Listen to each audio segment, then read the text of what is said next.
Hey guys, welcome back to the Lucy Show. Hope you guys are all doing well. Coming into this stream, please make sure to subscribe if you're not already. Ring that notification bell to know whenever my live streams begin on the main channel and then on this one over here where we talk about anything under the sun, especially movies, Netflix, TV shows, anything that I find interesting or whatever's going through my mind. It's more of like my vlog style place and place to chat with you guys, smaller, tighter group, not just about finance, even though, yes, crypto is rising to the moon right now. So I have limited time. So I just want to talk about two things right now, besides the fact that my hair is finally running through. I don't know if for those of you guys that have watched my videos complaining about my hair, but it's horrible. Like, I don't know what to do with it. I know a lot of you guys are telling me to dye it all black or dye it back to blonde. Everybody's opinions vary, but I have no idea what I'm doing with this. I just cannot dye it again, I feel like, because it's so damaged. And I'm trying to grow my hair out, I feel like, more black, but it's a process. And then in the process, it was so tangly. It literally took me, I was like in this lineup for an errand recently, and it took me over an hour to finally brush through my hair. So finally did it. And then I bought this like detangler, and you like just, it's like a leave-in conditioner thingy, I think. So I just like put all this leave-in conditioner in, and now this is like the nicest my hair has ever been in like probably this whole year. So wish me luck. Hopefully eventually I'll have nice hair again, but until then I will continue to use leave-in hair conditioner. This I thought was really interesting. Dating app Tinder is testing user interest in a version that would cost, get this, $500 a month, which is wild. I don't know anybody paying even any money actually to be on a dating app. I've known people who've known people that apparently had dating apps that they had to pay money for, usually dudes, um, to like be able to swipe more, or I don't know, just get an advantage on meeting more people. Doesn't really work out as what I've heard, but $500 a month is pretty insane. That's like a lot more than what a premium, like the best Netflix account you can get for the whole year.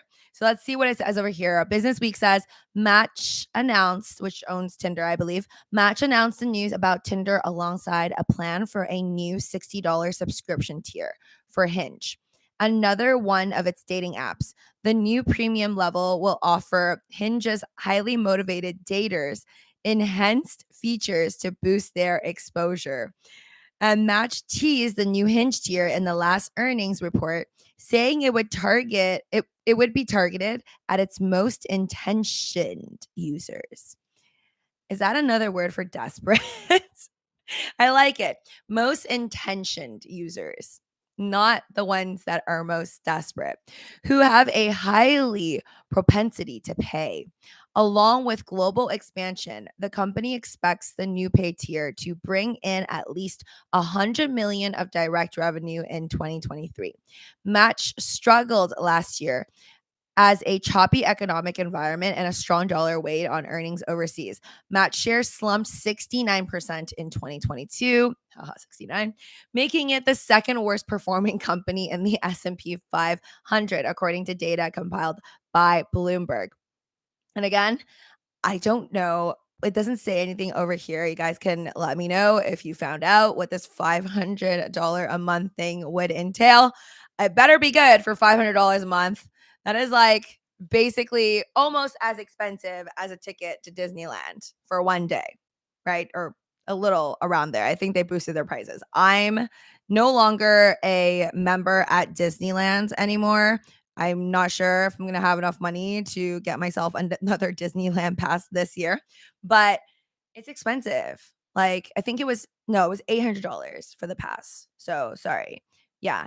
Basically, if you want to be an intentioned user on Tinder, I guess in the future, whatever this plan is, that's going to be $500 a month. It would have only been, well, pre-inflation, like $800 for the whole year. And you could go to Disneyland unlimited times. So I guess it's more important to find a partner, or maybe people on here are looking for more husband or wife material. So then that would be worth the value. I personally just don't really think that $500 is necessarily going to help anybody find true love. Fun fact though, I have always found partners on dating apps. I do believe in the process of dating apps, but I never had to pay for it. And nor did the people I found, like the people that I actually end up dating, nor do they have to pay for it. So I don't know. I think I'm just not really so much of a believer on paying for these dating apps.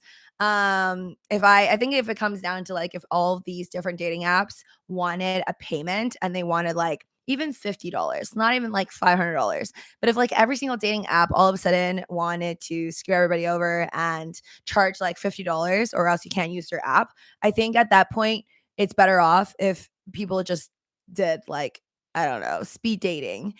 I don't never tried that, but I've seen it on TV where you can just meet people in person and then just like be in a big room. It'll just all have to be more like in person, I feel like, than digital, but that could be an option. Last but not least, guys, I have still not finished Grey's Anatomy. I'm on season 18. I'm going to finish it eventually, but it's just been really, really busy lately. Um, living my life, living my best life. So I haven't been able to do as many streams. I'm sorry for that, or provide as nearly as much content as I want to for like shorts on both channels. But don't worry, February is close, and I plan on doing more videos, especially uploading a lot of the older videos that I have for both channels, main channel and this one, starting February once I get back to the US. So we're almost there. And thank you so much for those of you guys that have been patient on the content providing, whether it is on Patreon or on YouTube. But, anyways, I wanted to talk about Kingdom because I think I might have mentioned this Korean drama in the past before. So, Kingdom is like some ancient Korean, like, drama. Like, it's held in the era, like, I think of like kings and queens. And I was recommended to watch that by my brother. And I never really got into it because I think I watched like one episode. And I just thought it was so weird that why would there be zombies? Like I've always watched, I feel like, these kingdom ancient stories, like, or like even Victorian era or whatever, like anything from like hundreds of years ago. I've watched those shows portraying like those characters from the kingdom, but it's just they never mixed in as zombies. So it was just so weird to me when I saw like the pilot episode. I was like, this is weird. I don't know. I couldn't get into it. But recently I have been recommended by 3 other people who I do trust their taste. I do like trust my brother's taste as well, but I feel like with one person telling me it's good, and usually like the shows he recommends, I would say I like most of them. Um, but I couldn't. After watching one episode, I just couldn't get hooked, so I just stopped. But I have 3 people recently say that it was apparently like one of the best like K-dramas ever. I don't think anyone on here told me to watch it though. So now I'm giving it another shot. I watched again, I don't have much time, but I watched the first episode again. So I think I'm going to get into it and then try to finish the whole thing and then like make my decision after I watch a couple episodes. Maybe this is going to be like a Game of Thrones situation because I remember like for Game of Thrones, I watched it years ago when everyone was like, "Oh, it's like the best show ever." Watched it, tried it, didn't like it. Maybe like half the episode, and then I only watched it like years later when they went to like season 8 and it was almost over. That's when I binged everything, which honestly I don't regret it because I didn't have to like be on cliffhangers every time. But I actually just looked up this K-drama and the cast because I don't know why I never did. Because I remember watching the pilot, I didn't recognize any of the actors or actresses. So I think that's also what made me not really want to watch it because I don't feel like I'm familiar with any of the actors or actresses. But I just looked it up right now, and this actress who I love is actually in it, but she wasn't in the pilot, unless I'm crazy and I missed it. But I didn't see her name is Jun Ji Hyun, and I think her English name is Gianna Jun, and I love this actress. But like I've seen her in other Korean dramas, and I think she's beautiful and she's amazing. I think she was from the one from the stars is where I really liked her in, the one with the alien dude, which is funny. I guess she's in all these like fantasy like K dramas. But anyways, so now that I know she's a part of it, I'm definitely watching it, but I'm just a little like, why didn't they put her in the pilot? I feel like if you have a star, like a really famous celebrity, and you got them in the show, you might as well put them in the first pilot episode. But then maybe it's like good to hook people in that, like myself, that want to watch this actress. Like I'll probably have to go through the pilot and then watch the second episode. But now I'm super, super excited. By the way, guys, thank you for those of you that have already smashed a like button. If you haven't already, please make sure you are subscribed, smash the like button, and also check out the free stocks you can get from MooMOO using my link down in the description below. I like new actors. Jay says, oh, like watching new actors and actresses that you haven't seen before. Interesting. I feel like it's a hit or miss for me. I would have to like really get hooked by like the pilot of a show. Like I think when you guys recommended me, one of you recommended me to watch this like other K drama, Itaewon Class. I think that's what it's called. With a guy that's a chef, and he was like battling out this other chef or this other company. Um, the restaurants. Yes, the Battle of the Restaurants. That one, I didn't recognize a single soul. I didn't know any of the actors or actresses, but I thought the storyline was so good that it hooked me in. But anyways, Jay says some peeps on for 500 online meeting is less scary. Um, Jay, it's not that I post on TikTok a lot. I post on TikTok. I hope you guys know that if you follow me on TikTok and Instagram or YouTube, I pretty much the short videos, the like 60-second videos that I post on YouTube are usually made on TikTok or on Instagram. So it's either originally made on Instagram or originally made on Reels, and then I just repost everything. Unless it's inappropriate. If it's more considered inappropriate for like YouTube or inappropriate for Instagram because I feel like the rules are tighter over there, it will be on TikTok. So basically, if you want to see stuff that's less appropriate, will probably be on TikTok, but I mainly do PG stuff anyways. So I think it would just be like pretty much the same all across channels, but by following or subscribing to all three of my platforms, you'll be able to know like which one comes out first compared to others. William says, there's the girl I like watching. Wait, what? There's that girl I like watching. Get stuffed. Hi there. Welcome to the stream. So yeah, I'm gonna be watching. Oh, I forgot to put this in the bill, but I finished watching Glass Onion. Okay, let me just. That's the last thing I need to talk about. I was so excited to watch Glass Onion, you guys, and I gotta say, I did not like it. Like, it's crazy because I actually recognize. I feel like more of the actors from Glass Onion than I did for the first Knives Out, right? Because the only person I recognize, I think, from the first Knives Out, besides Daniel Craig, which is the James Bond guy, I only remember Captain America, Chris Evans, right? From the first one.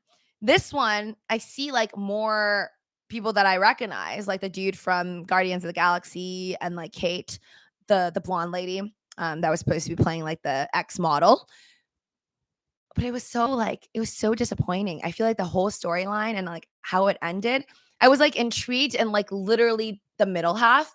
And then by like the back half of it, I just thought it lacked like creativity. It wasn't nearly as, I don't know, as creative of an ending that like I wanted. And I thought the first, even though I couldn't guess the ending for the first one or the second one, I pretty much knew that like the rich guy was the bad guy by like the last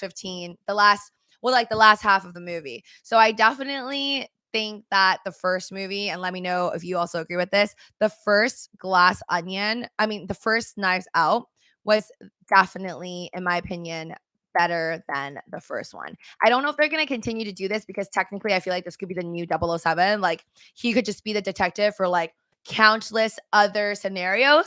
But I do hope they continue to do this because I think this is like a very interesting concept and they can do a lot more with it.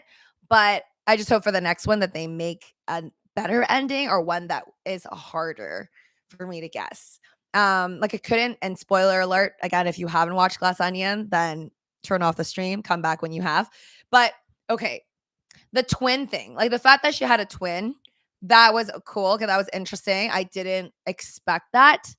But then again, for the billionaire to be the bad guy, it was just, and they made him like such a weak character. Like they made him so dumb. I don't know. That didn't really sit well with me. I just thought that it's just very hard to believe. He was like a character, not an impossible character to believe that someone like that exists in real life. I'm sure they do. Maybe not a billionaire though, but it was just like really hard for me to believe this whole story. Whereas the last one was just like a lot more believable and a lot more interesting. So that's my take on that one right now. And if you have any other movie suggestions that is on Netflix, because there's some I know I promised to watch that's not on Netflix, let me know down in the comment section below. But yeah, I'm pretty much done right now. I feel like for most of the things that I wanted to watch, I'm just gonna be watching Kingdom right now. And then there's like, I guess there's a lot of K dramas that I want to watch. I do like K dramas. But these ones are all intense. They're not like happy, lovey dovey. Like Kingdom is pretty intense, like zombies. And then I'm gonna watch The Glory, which I think is about vengeance. And that's about it. There's one that I don't know if it's just like popping up on my Canada feed for Netflix because I'm in Canada right now, but there is one with Brittany Murphy. And I forgot his name, but the guy from Wall Street Money Never Sleeps, Michael Douglas, I want to say. Hi there, Lenny. So there's a movie between the two of them, and I think it's supposed to be like thriller, suspenseful. It popped up on my feed as like one of the top 3 movies or like number 1 or 2 movie in Canada right now. So I definitely do want to check that out later. Let me know if you guys have heard of it or if it's good and if I should check it out. I gotta go though. So thank you so much for joining me on this quick stream. I missed you guys. I promise more streams later on, longer streams. But I hope you guys are having an awesome start to January and good luck as always on your portfolios. Things are looking pretty good right now. And I'm hoping for a crypto to the moon moment where we do a proper 30% plus rise for your favorite cryptos. Take care.